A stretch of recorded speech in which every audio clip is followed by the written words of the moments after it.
Europe. Europe 1.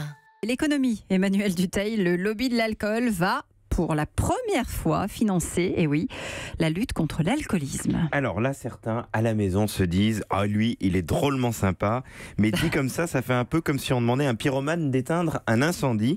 Un peu, c'est vrai, mais vous allez voir, c'est peut-être pas si étonnant. À la base, c'est Emmanuel Macron, qui ne cache pas que ça lui arrive de consommer un petit peu de vin, qui a demandé en février dernier, je ne sais pas si vous en souvenez, mais à la filière de faire des propositions pour, je cite, « opérer une révolution de la prévention en France ». Ce sont ces propositions que la filière a présentées hier. Et qu'est-ce qu'il en ressort ?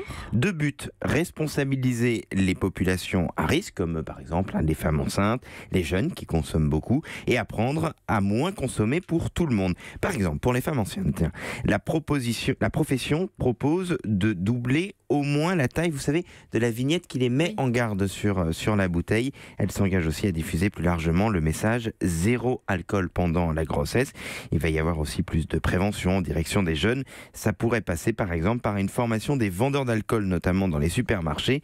En tout, la profession propose de dépenser un peu moins de 5 millions d'euros sur 4 ans pour financer ces opérations de prévention. Ce serait du jamais vu, hein. La filière parle même d'un changement de paradigme. Bon, malgré tout, soyons honnêtes, 5 millions d'euros sur 4 ans, c'est pas aval, mais ça limite un petit peu quand même les moyens d'action. À titre de comparaison, le SIDAction récupère à peu près 5 millions d'euros par an pour financer la recherche.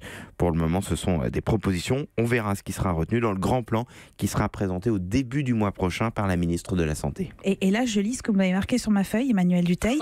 Mais si on veut baisser la consommation, est-ce que ça serait pas plus utile de monter les prix ? Ah bah donc vous révélez nos secrets de fabrication. Mais non, c'est parce que... Ah bravo. Eva Rock.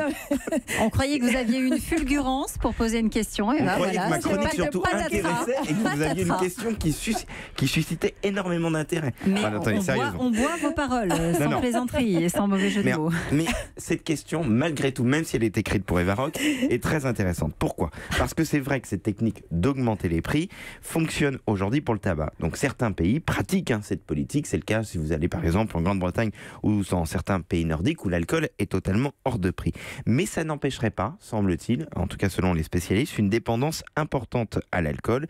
Là, la profession préfère du coup en France prendre plutôt l'exemple de l'Espagne qui a aussi renforcé sa prévention, surtout pour la filière. Monter les prix en taxant l'alcool, ce serait tuer cette filière viticole notamment. Pourquoi ? Eh bien parce que si on taxe, selon eux, ça veut dire que le produit est mauvais pour la santé, alors que c'est la consommation excessive qui serait extrêmement mauvaise, d'où le fait plutôt de tenter d'éduquer les différentes populations. Il sera en tout cas très très intéressant de voir d'ici 4 ans, à la fin du plan, l'impact que cela aura eu sur notre consommation, car comme pour le tabac, là en revanche, cette question est un véritable enjeu de santé publique.